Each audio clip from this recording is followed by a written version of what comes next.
Hello, BookTube, and welcome to the third installment of Britain and Pictures. And I start out with the English Church, the Bishop of Chichester. Again, purple, but the spine's pretty good on this one. Um, yeah, yeah. I won't use the same words I've been using over and over again. Ooh.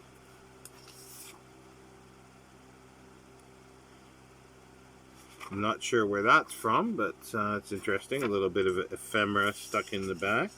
Never noticed that. This is published 42. The story of the English Church and its place in shaping the spiritual destinies of the nation is one of the paramount interest and importance. In all periods of our history, the Church has played a leading part, providing the sure rock on which rests the whole edifice of national life. Today, as at other crises of national history, the Church, loyal to its great tradition, has a message for every one of us. It is important, therefore, to learn something of the history, the organization, administration, the spiritual ideals, and the practical work of the English Church. No better exponent could be found than Dr. Bell, the Bishop of Chichester, well known for his biography of the late Randall Davidson, Archbishop of Canterbury, and as one of the ablest and most progressive leaders of the church.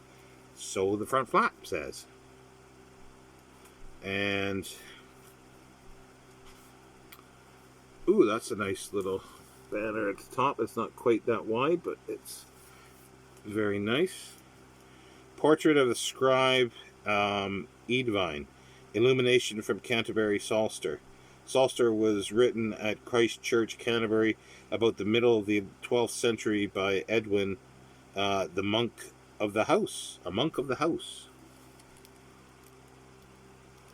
It's amazing that we know his name.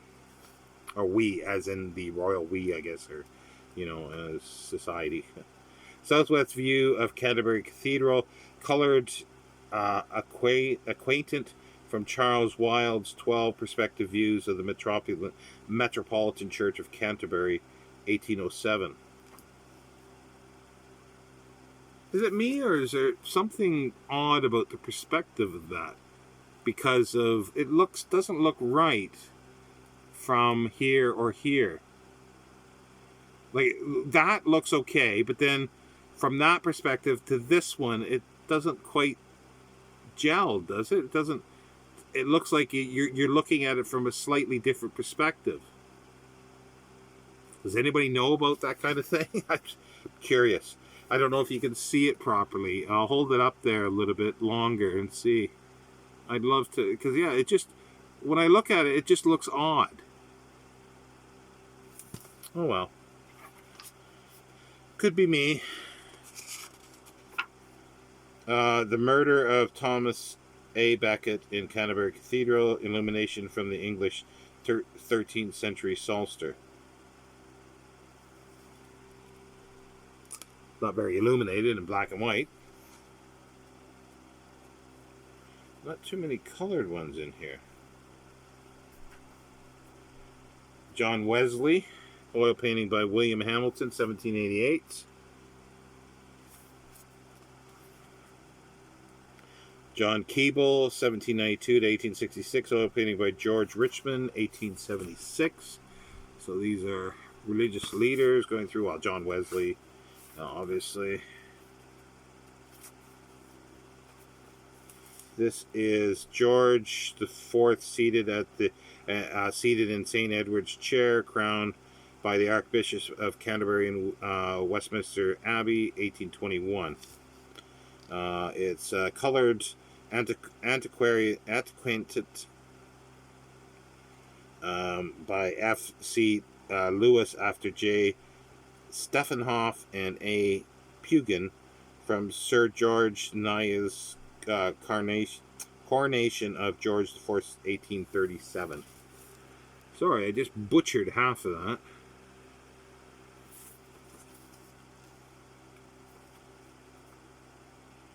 John Henry Newman. Huh. I don't know if I've ever seen a painting of John Henry Newman. Doesn't look like the type that would cause a bit of a disturbance, does he?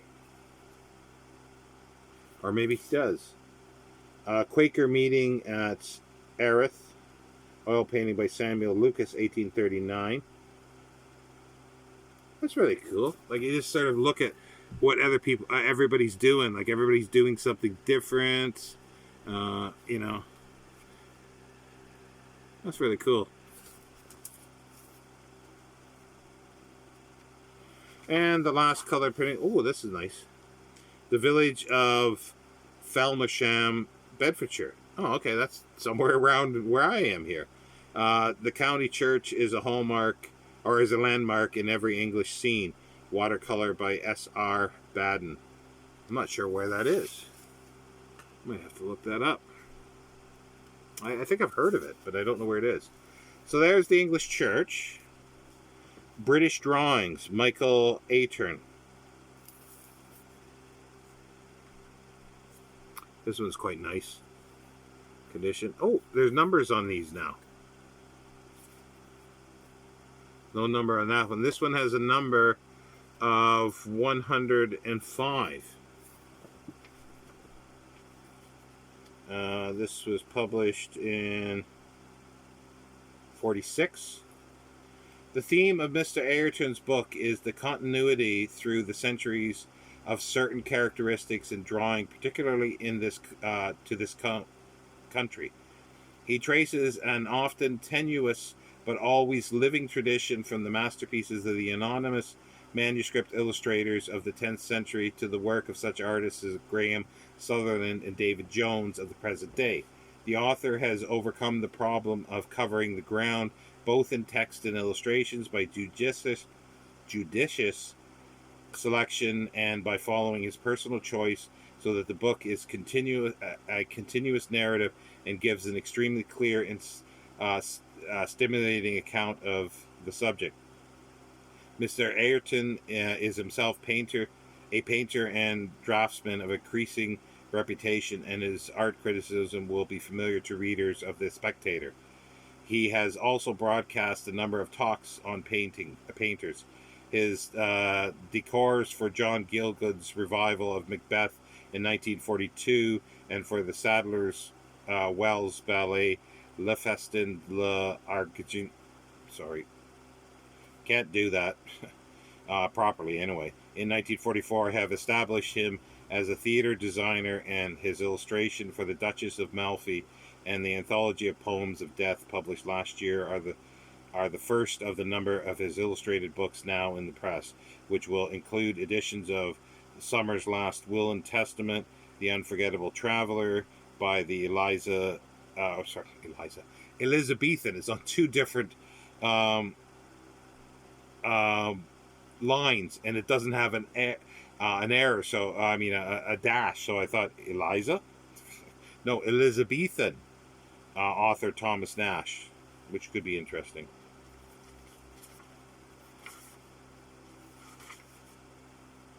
Nimrod sending out his princes from Babylon, and Nimrod as the mighty hunter.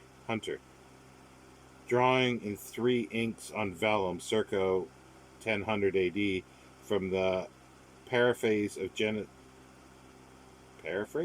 Genesis in manuscript Junius 11 in the Bodleian Library. I'm not sure if I've ever seen that before.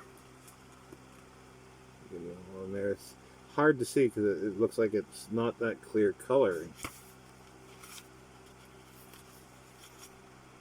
The industrious apprentice performing the duties of a Christian. Pen and wash sketch by William Hogarth for the engraved series Industry and Idleness, published 1747.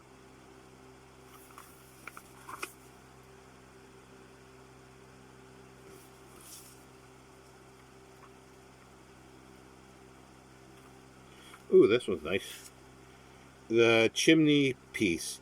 Wash drawing by Henry Fuseli, 1741 to 1825.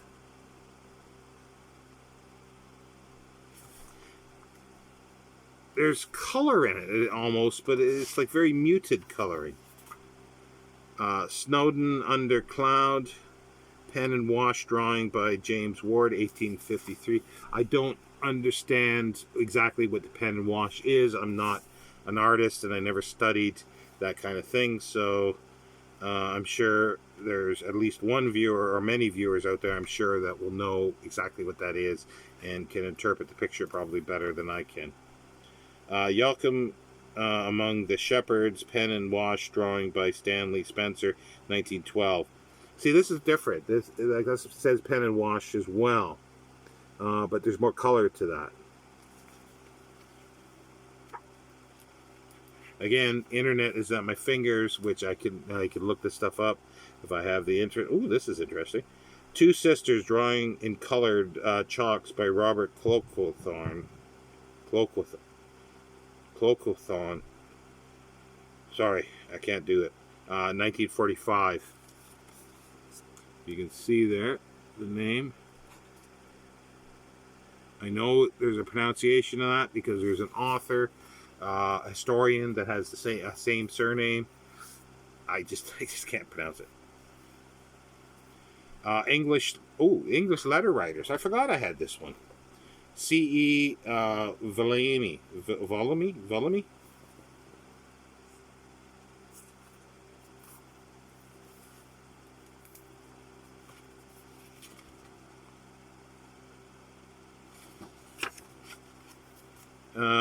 Let's see here.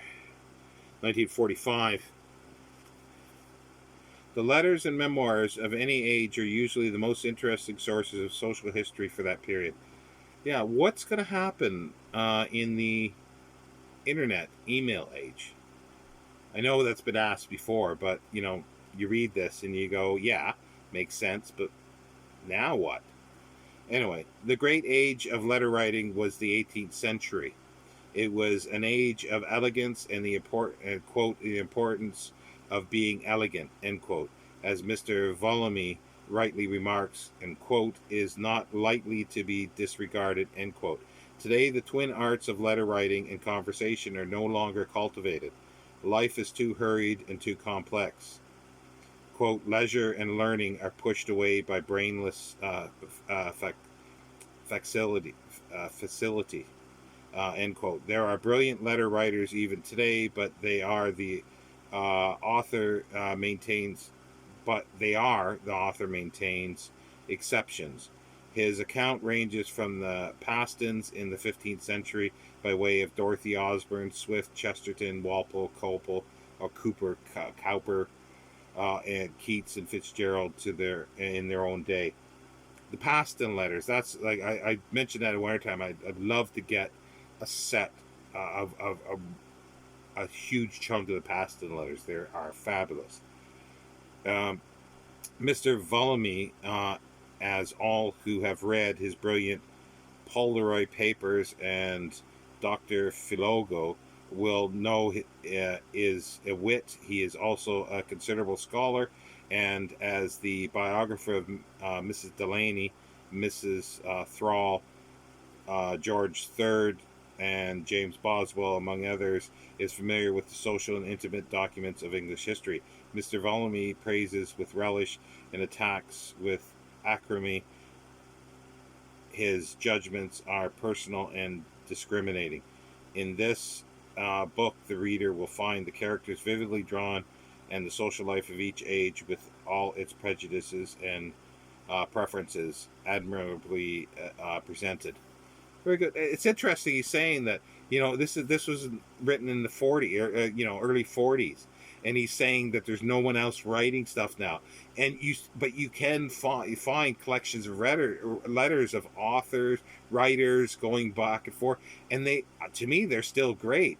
But he's saying they're bad. Like, what would he look at? In the late 20th century, what would he have seen, or what would his interpretation of those be? Yeah. Pamela writing a letter, detailed from a painting by Joseph Highmore, 1740.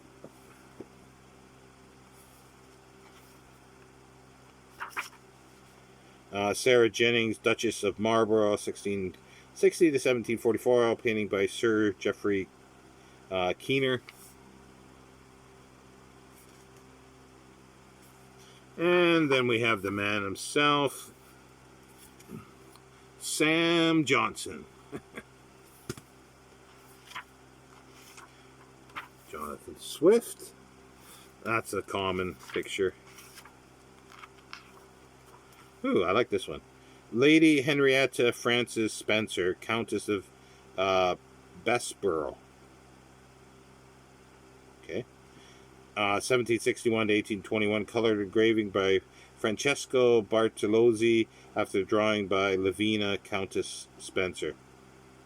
I don't know where Bessborough is. I don't know if I've ever come across it, but I like the painting.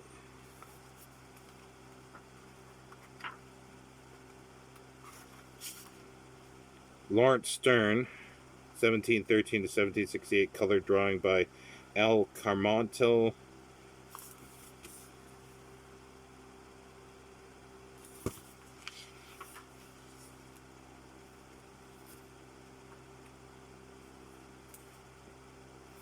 Enough of people. We'll go for Brighton Pavilion, colored engraving by John Nash, 1827. That's gorgeous.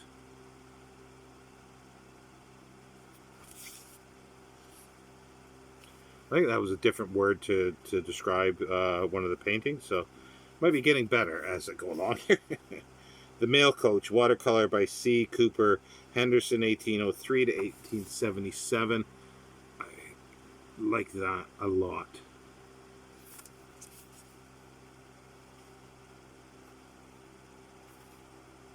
Queen Victoria's First Council, June 20th, 1837.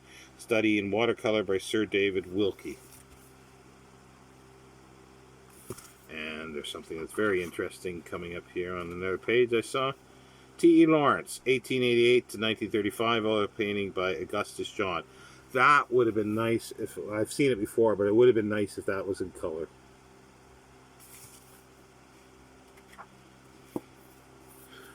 So, two more.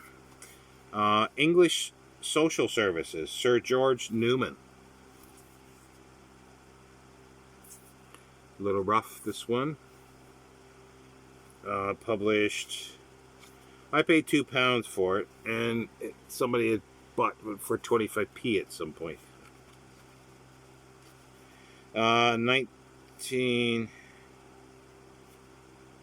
41 by the looks of it, 1941. It's English Social Services by Sir George Newman.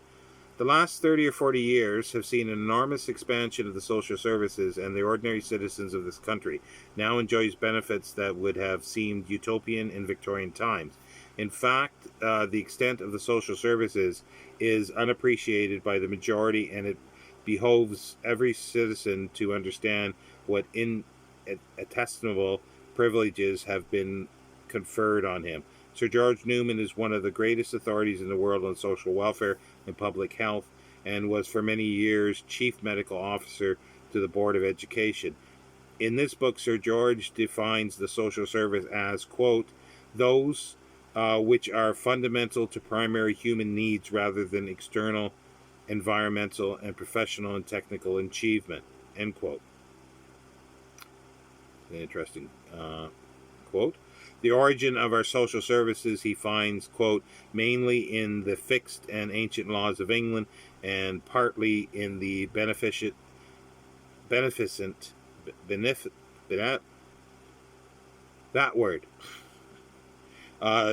devices of voluntary social aspirations and mutual goodwill. It is a strange medley of state regulation and humanitarian endeavor, both derive from similar, if not always identical, sources of the heart, mind, and will of a free people. Both have similar instincts and aims and adopt democratic methods for their fulfillment. Both are inspired by a kind of humanism which has made England what she has been and is, end quote.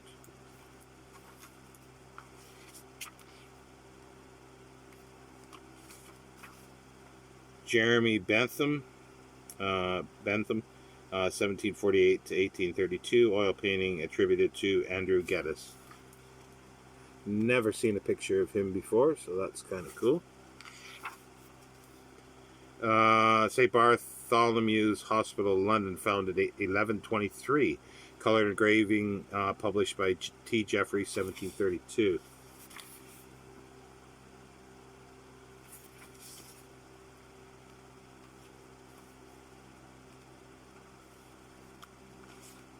Sorry, I'm trying to find pictures here.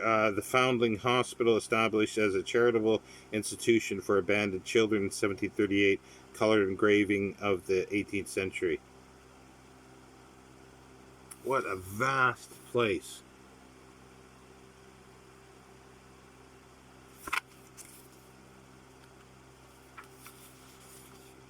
The School for the Indigenous Blind. Indigenous, I think that's correct. Founded in 1799. Colored lithograph by L. Haig after J. Johnson.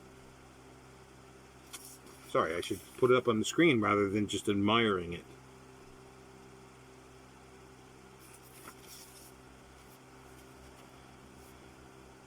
Hogarth again.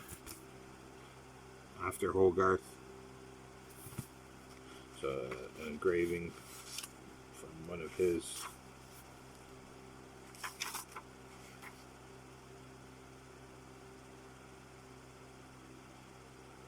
Oh, sorry. This is a photograph. An early cleanliness inspection about 1912. A nurse examining children in Suffolk, London.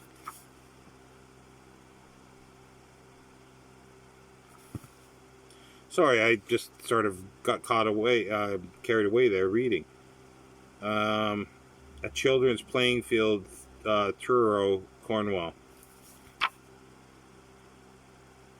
This reminds me of the Odie's. I think it's Odie.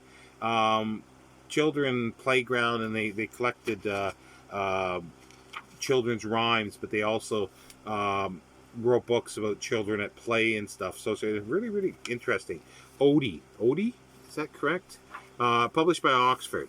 They you should be able to find if you search Odie and you put children's rhymes in Oxford University Press.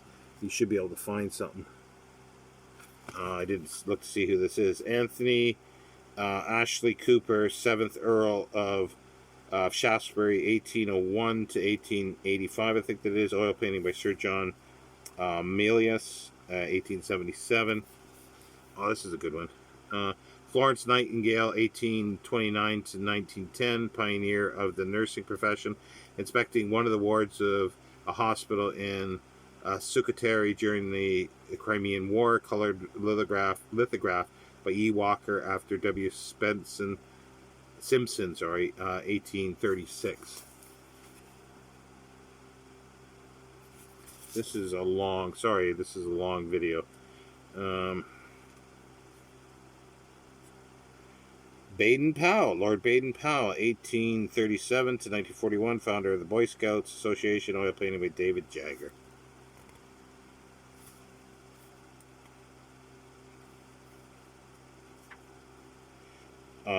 A London Tube air raid shelter, 1941, sleeping in bunks. Watercolor and chalk drawing by Henry Moore. Watercolor and chalk. For you artists out there, is that a normal thing? Watercolor and chalk. I usually think of one or the other, but not together. But I like it.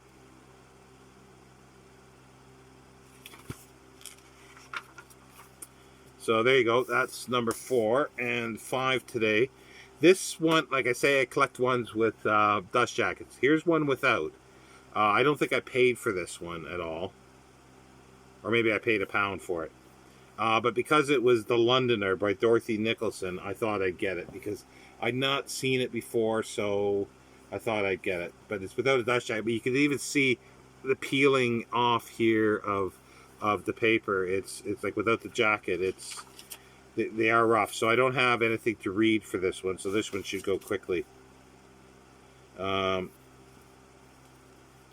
Garden shelling peas, watercolor, Dorothy Belson, 1938, but obviously in black and white, but that's kind of cool.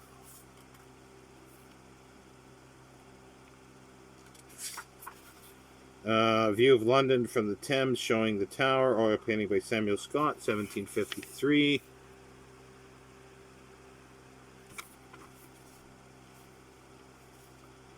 Borough High Street, Suffolk, watercolor by William Knox, 1826.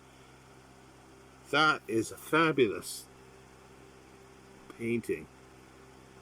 So much going on in there that you could spend a long time looking at that and looking at the people along the street. I wonder how big that is. Does anybody know this painting? How big is this on canvas?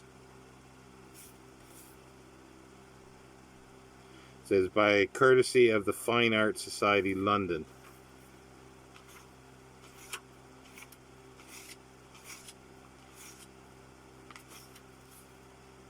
Fire of London, color antiquates by Pugin and Rawlinson, assuming that's Thomas Rawlinson, from the Microcosm of London, Ackerman, 1808. Wow.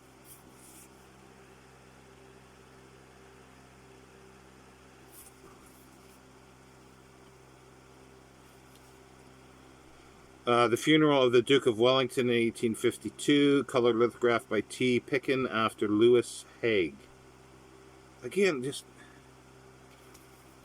I wonder how big these are. Can you actually see details of the people's faces on these? Because if you look really close, you can actually see faces a little bit. And I wonder if there is detail on it, but it's mostly the back of their heads, it looks like, actually. So maybe not.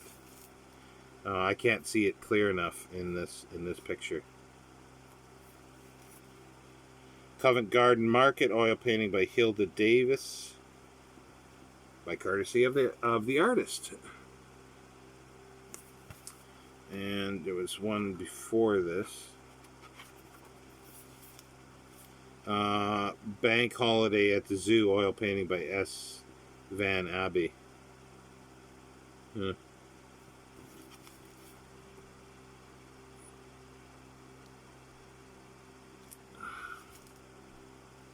So, there's a couple more colored ones here.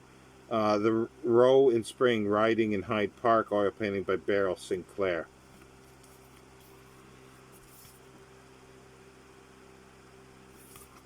And what's on the back of this one? Oh, I like this. It Happened to Us. Daylight Raid in London, 1941. Oil painting by Carol Waite.